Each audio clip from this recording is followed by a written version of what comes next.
For 30 years, Doom's combat mantra was simple: never stop moving.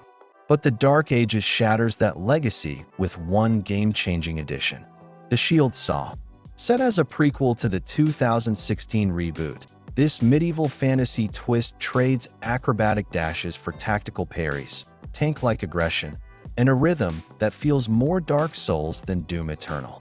I've ripped through its 22-hour campaign on Nightmare difficulty, and while it's a ferocious evolution, it's not without flaws.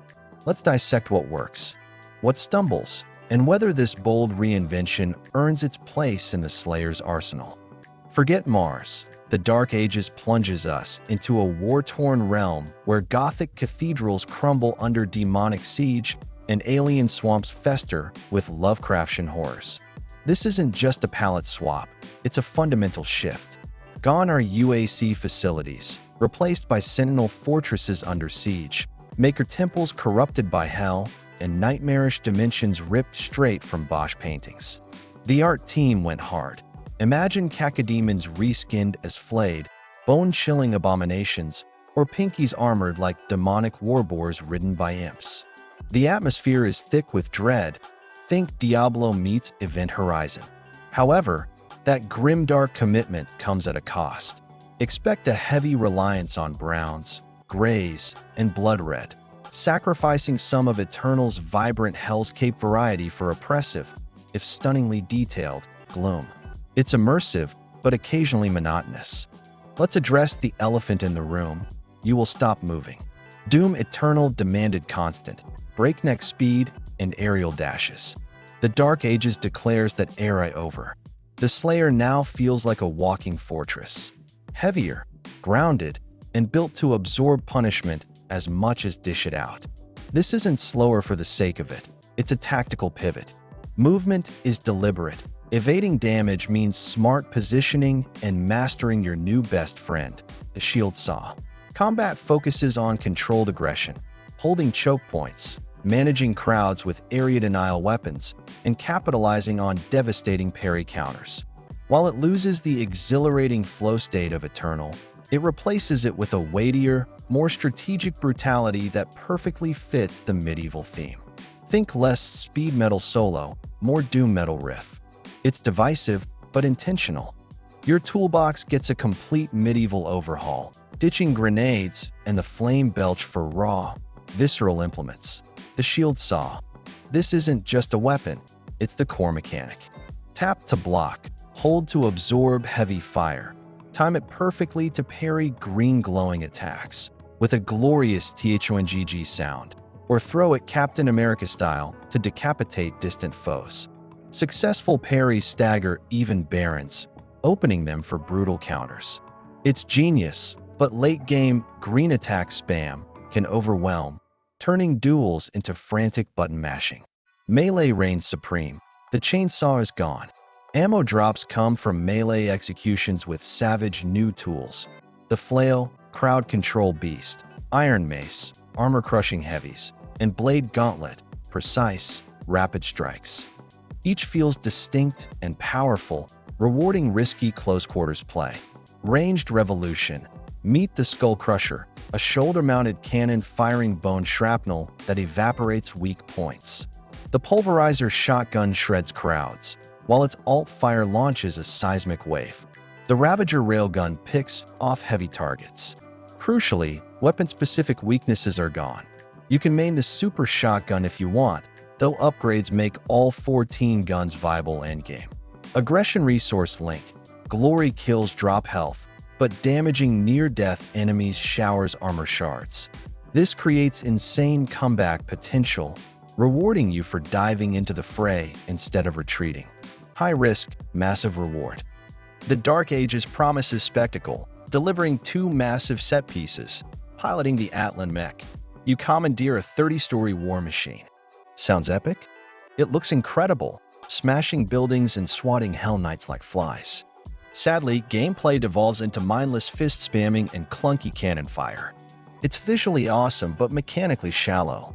Riding the Cyber Dragon, soaring on a fire-breathing dragon offers stunning vistas and tight controls, only to waste it on trivial fly here, shoot that turret hunts.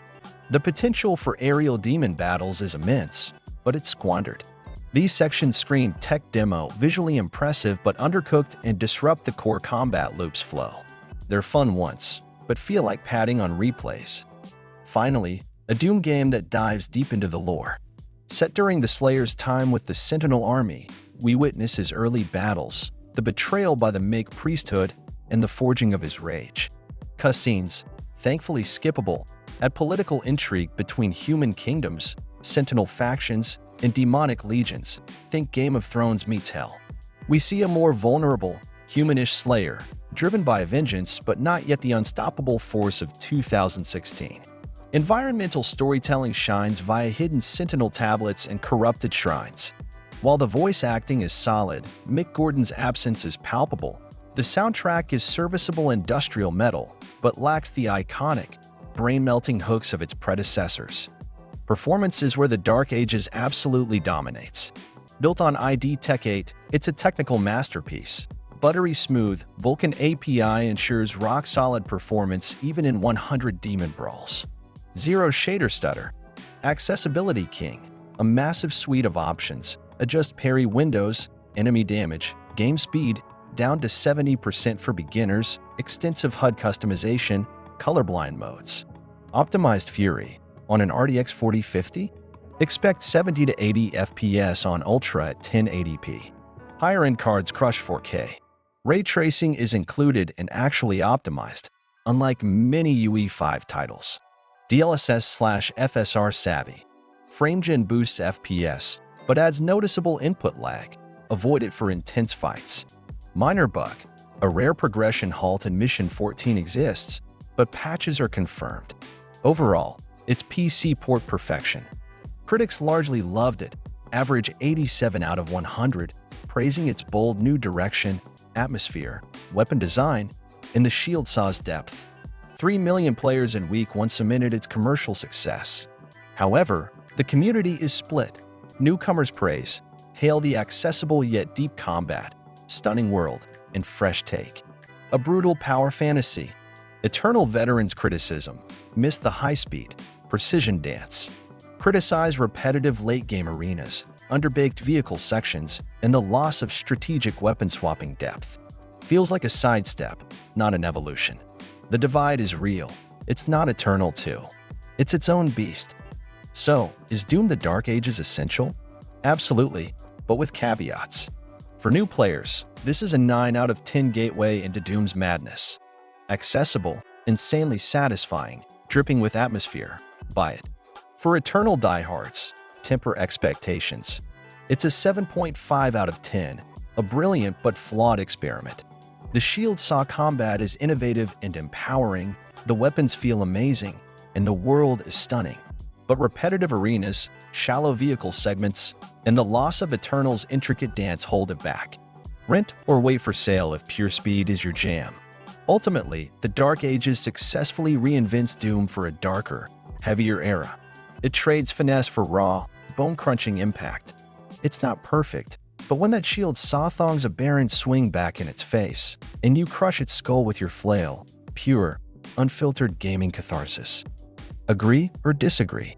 Was the shield saw a masterstroke or heresy? Crush that like button if you enjoyed this deep dive. Subscribe for more brutally honest reviews. Comment below, Eternal's elegance or Dark Ages brutality, which reigns supreme? Share this with a fellow Slayer. Thanks for watching. Now go unleash some medieval suffering. Rest in peace and tear, but maybe block first.